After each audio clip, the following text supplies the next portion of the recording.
मैं आपसे एक सवाल पूछना चाहूँगा यहाँ पे, बड़ा इंटरेस्टिंग सवाल है।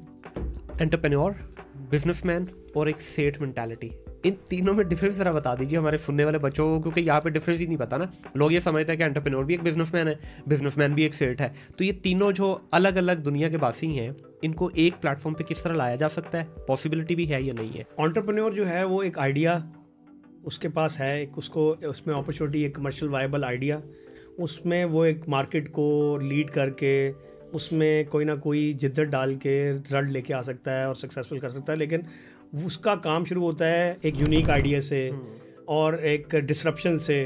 उसने मार्केट में एक फ़ज़ा बनानी है जिससे वो लीड कर सके।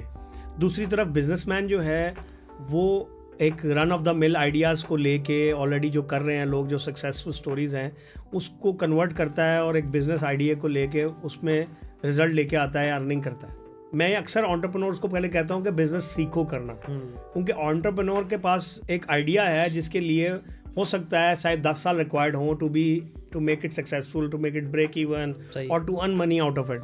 तभी दो तरह के मॉडल्स होते हैं। एक है जिसको मैं कहता हूँ वैल्यू क्रिएशन मॉडल, ठीक है, और एक है प्रॉफिट बेस्ड मॉडल। मैंने ऑर्गेनाइजेशन शुरू की तो मैंने दोनों मॉडल्स को साथ साथ पैरेलली चलाया।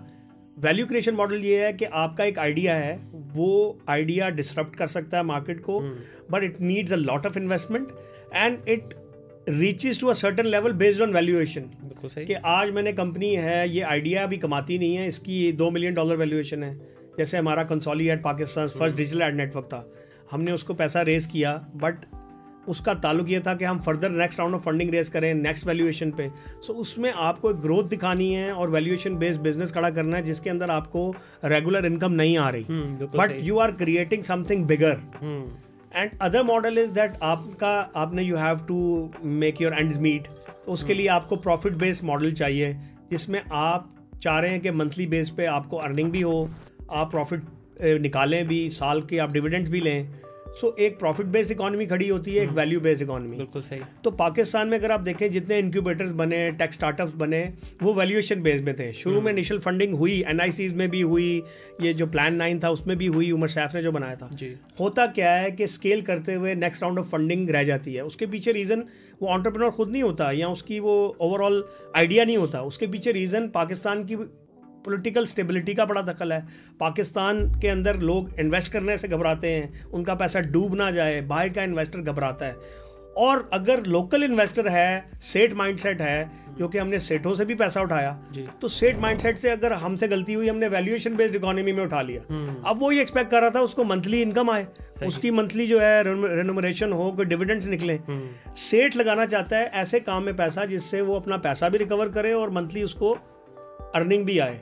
तो यहाँ पर you have to create balance कि सेठ माइंडसेट क्या है। देखिए, सेठ सिर्फ अपने आप को प्रोटेक्ट करता है क्योंकि वो अपने पैसे को बढ़ाना चाहता है, कम नहीं करना चाहता।